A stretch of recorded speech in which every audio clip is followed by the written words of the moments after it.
she was thinking there's a tension issue or something's not sewing correctly, and I said, I'll take a look for you. And but this one is doing much better now. I reset this tension, and then I reset the tension on the bottom down here, and now I got it sewing pretty much perfectly. I show you right here is where I was sewing it, and it was like you could feel it. It was like all on top, which is really the bottom was acting weird, and then the bottom was acting even weird. So I went in there and I said, okay, let's go figure out what's going on. You could feel the beveling up here means the bottom, which is really the bottom tension. This is the top of the fabric. So the bottom tension was acting up. And then on the bottom here, then the top tension, which is really the bottom, was pulling weirdly. So I thought, oh, I got to do 2 different adjustments. So I went ahead and kept adjusting until we got it sewing pretty much good. See, here's the top. Here, actually, sorry. God, every time I get my hand in there, it's going to let me do it. But anyway, right here is really the bottom. When you see that beveling like that, that's the actual bottom tension messing up. Okay, see how the zigzag, it was pulling it up through and it wasn't doing right.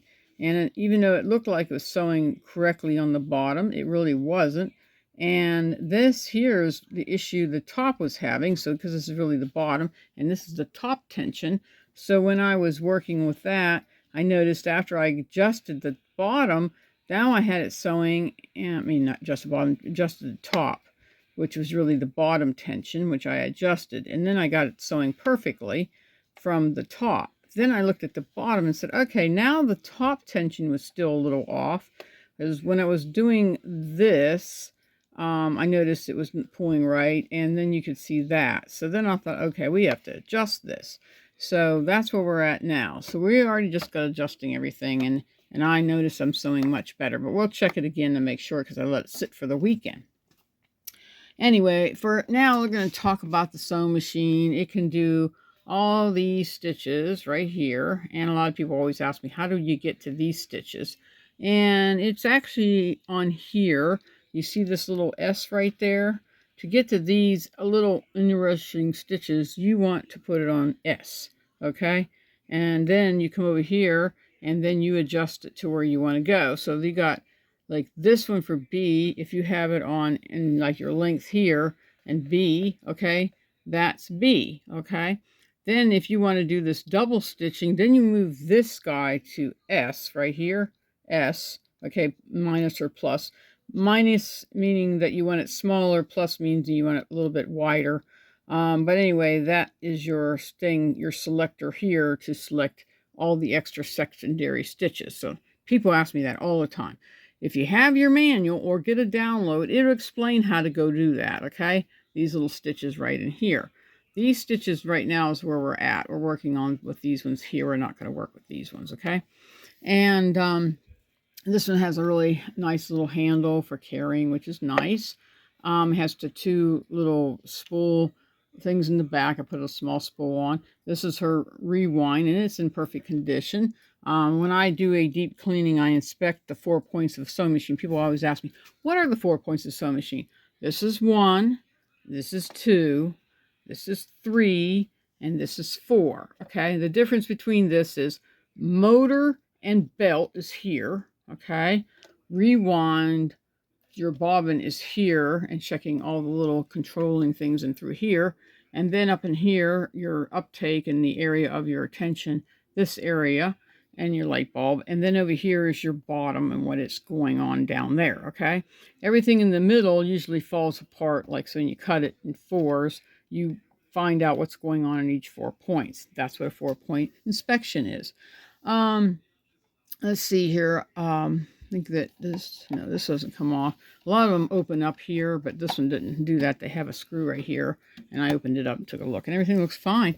What I found inside was this is from the belt right here. Then I found a little bit of oil and some little tiny dust bunnies and some thread running around. So, but the belt was starting to wear. I wiped that off, but it's not worn out enough that it's going to break. So technically she might be good for another 2 years to worry about that. And then this one here has a little pull out here, right here, like this. It has all kinds of fun little, see here, things that she left in there, which I usually just leave. And this is a bottom feed. Oh, hold on.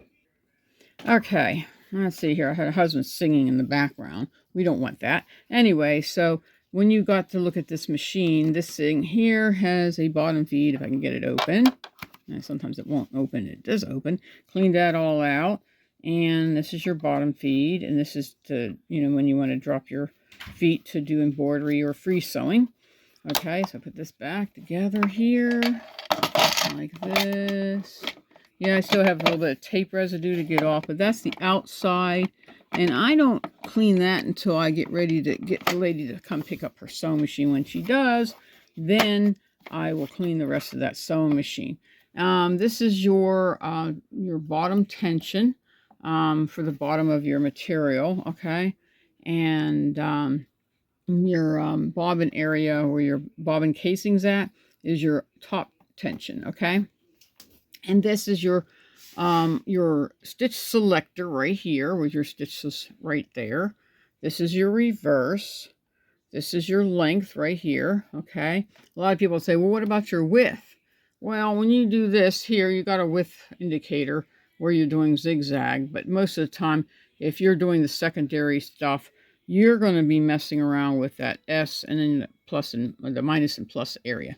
Over here is where we turn it on right there. So we're going to turn this guy on. Light works great. When you're going to thread it, you always want to take your foot and you lift it. That opens the chambers right in there. This one here threads differently. You go from the back from an old spool. You come up this way, and you're going to go. Let me think. Around there. Then you're going to go through the thread after you pick up the foot, down this way, going up. And then you take it through the uptake, come back down through here, stick it right inside there, come back down in this little looper, the looper here, and then in the needle, which the needle's down because I was going to travel with it. But I left it sit until I got done with cleaning most of the table off so I can do the video. And then when you're ready to sew, you put this down, okay? Let's see. If you're going to make a bobbin, you can actually hook it here. And then you go around this little guy here. And then you're going to go this way. Put your bobbin in and you click it in. And I think, is this one? Yeah, you unscrew this little screwy thing. And then you take the clutch out so you don't run the sewing machine. Now, let's see if I lifted that up. I have somehow put the thread in there. We don't want the thread there. We want the thread on the outside. Okay, there we go. Okay, and then I have it set for 4 because that's when I'm doing stitching. So let's see how this guy runs and see if I actually fixed it, letting it sit for a while, okay?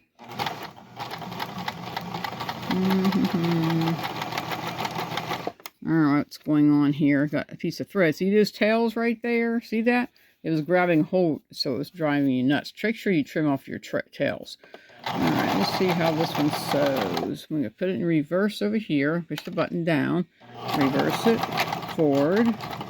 Okay, let's see how it's sewing. Let's see if we did any better. All right, that looked like it's sewing good on top. And it's sewing great on the bottom, because that's the thread we're doing right there. Okay, so we did do something great. But sometimes I let it sit. I always tell people, why? Well, you said it's going to be done in 2 hours. I said, yeah, but then sometimes I like to let it sit. Okay, so let's stick this up in the air. Up, up, up, up. Okay. Now we're going to do a zigzag. So we're going to turn it this way. We'll do it like that kind of a zigzag. It's on 3, so it should be fine. And then make sure the zigzag tells all. You can see if it's doing what it's not supposed to be doing. Let's go do the zigzag to make sure, and if it's not right, we'll adjust it some more, but I haven't looked at it since then. All right, that looks good, and yeah, it's still a little pulling. Okay, when you see that, a little pulling going on, means that you just need to move it up just a little bit, but when you go back to straight stitching, you need to move it back down. So what I do, okay, before I do that, let's see which way we go. We're going to go this way. Make sure you put the foot down so this way it clicks in, because when the foot's down, now the tension will click. So we want to move this up just a little bit. See? Right to there. Just a little bit. See what happens.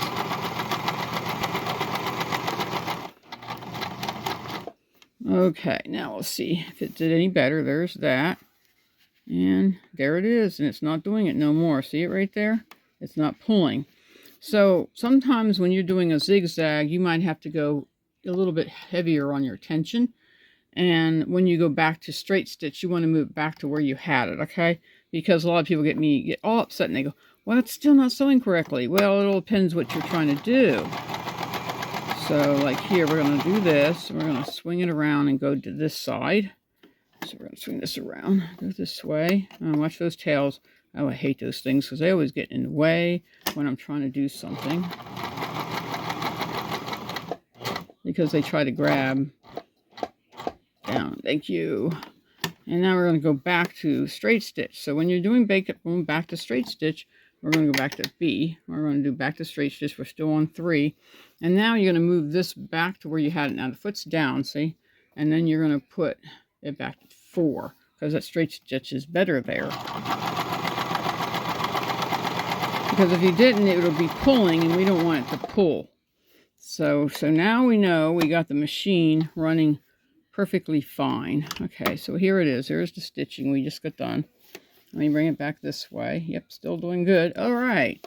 So for the sitting time for the weekend, because I didn't want to pick it back up until I know for sure everything got lubricated and all the oil and grease now is in the rightful places, we know it's going to run fine. And it's a lot quieter than it was, because when I first started running it, was like, oh, you sound really rotten.